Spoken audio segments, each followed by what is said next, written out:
Hey, welcome back, my beautiful people. Welcome back. So, like today, we're gonna wrap up the topic of introduction to a child. So today we based the whole introduction based on the impact of having the child. So after the introduction, now we see the impact of having a child. So we have to basically be very, very straightforward. Having children is a beautiful gift from God. Our job as parents is to nurture them, to give them structure, give them strength, and give them stability, give them confidence so when they go out in the world, they're not overtaken so easily by wolves. You know what I mean? So trust me, you know exactly what I mean. So now, as we get to the impact of having a child, you're now overseeing the 12 to 18 stage, right? And believe me when I tell you, this is when you have to really start praying. Putting on the whole armor is very important at this time. When I tell you the whole armor, because now you're faced with introducing yourself to them for that first 8 years of their lives, and now has to watch the preteen to teenage stage. They're now using what you taught them and what they have learned in the world and a few things they've picked up along the way, right? So now you get to see if what you instilled in them needed more help or everything seemed to be going just fine. Because now you are faced with their opinions, right? Their need to be independent, their imagery of what life they want to live, and the people who will start to share them, who they will start to share themselves with. You know, such people like friends, they take at face value, and partners they have who have selective agendas or their own agendas with desires. And each time you try and reach out to that child seems to value others' opinion over yours. Your advice starts to basically fall on deaf ears, especially when they're fully naive and vulnerable to what lies ahead for them. That is when your faith is truly put to the test, because now you get to see disagreements becomes more, because you cannot force a person to listen if they don't think it is in their best interest to hear or care.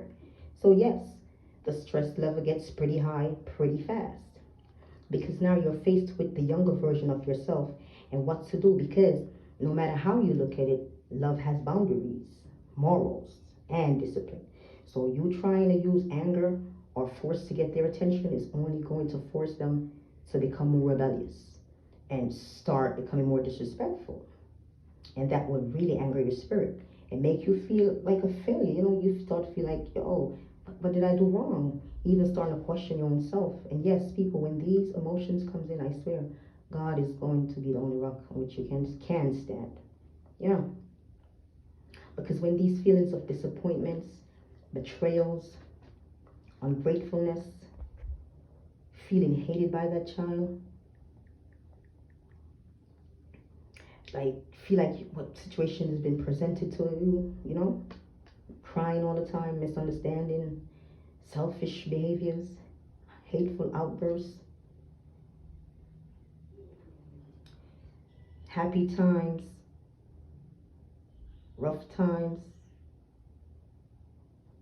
you're going to remember the graduation days, the birthday celebrations, the raggy days, the happy times. Yes, having a child can have a major impact in your life, or a fighting for survival of your own life from a person you love, but can't explain to them why you care or go so hard for them.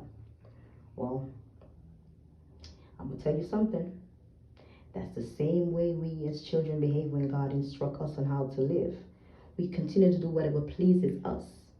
Now, as we go through these levels with our children,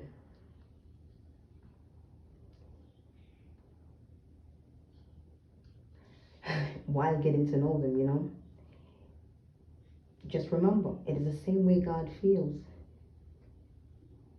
when we don't listen or care to hear Him. Now we get to see our children, how they treat us, and how we feel when they don't seem to care and want to be in your presence. Now we get to see that a tree is known by its fruits. So let's be careful how we trod this part of life, because the only handbook you've got is God. You know I am not lying. That is why Jesus wanted to make sure he was comforted. In John 16, verse 33, He said, "These things have I spoken unto you, that in me he might have peace. In the world you shall have tribulations, but be of good cheer. I have overcome the world." So as we interact with our kids from birth to adulthood, we get to see them blossom and bloom into the world. We fully understand how important it is to plant good seeds in order to bear good fruits, just the way God intended. So as we start, as we get on this journey, while we're on this journey with our children, I think we should all get to do like one-on-ones with them, get to know what they're thinking, what they're feeling, try to reach out to them in other ways. And even when they try to get to the last part of your nerve, you have to remember, it's not easy being a parent, but it's just not easy watching them fail in front of you. So you're gonna always be in defense mode to try to get them out of whatever situation. But in the midst of it, you cannot do that alone, because you need that strength, you need that backbone who's going to stand with you. That is why it's good to instruct your children from a young age, instill a fear of godliness in them, so they understand that when they're in this world, they don't just be in this world being naive, or just lay vulnerable for to be eaten up alive, pretty much. So yes, this is how we have to be. We have to remind them who God is, structure God in their lives, give them something to hold on to, because remember, when you're not here, they still have something, and God never leaves any one of us. So yes, it is a good idea to instruct them in the night season with the message from God. Yes, give them something to, even the praying. Sometimes we could just get together with our kids and pray with them, laugh with them, play with them, sing with them, let them know God is here, yeah. And entertain them with yourself and God into it, so they can they understand. And from there, they will know how, when they're in any kind of struggle, or they're going through something, or they have something they have to do, they know who to go to, and they're going to go to him with confidence, because guess what, you instilled all of that when they were growing up in the youth, and then in their youthful days. So when they get to adulthood, so a man and woman stage, they are fully equipped with all the things that they will need in order to survive this world. Because like I said again, do not be naive. Do not for a second be naive.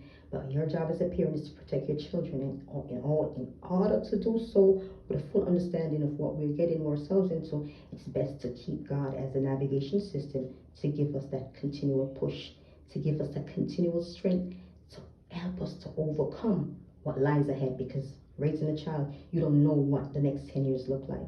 So yes, it is good to have children, and it is a blessing to have them. But when you have them, keeping God in their lives is the first part of growing. And that, to me, is how you structure them into being God-fearing, but understanding the world for what it is and not for what they imagine it to be, right? So stay blessed, beautiful people. Blessings always, Remember to like, comment, and share. And remember, if you can be good, be careful. Stay fully blessed up, always. God is in control. It doesn't matter what you're thinking. God is always in control. Be blessed.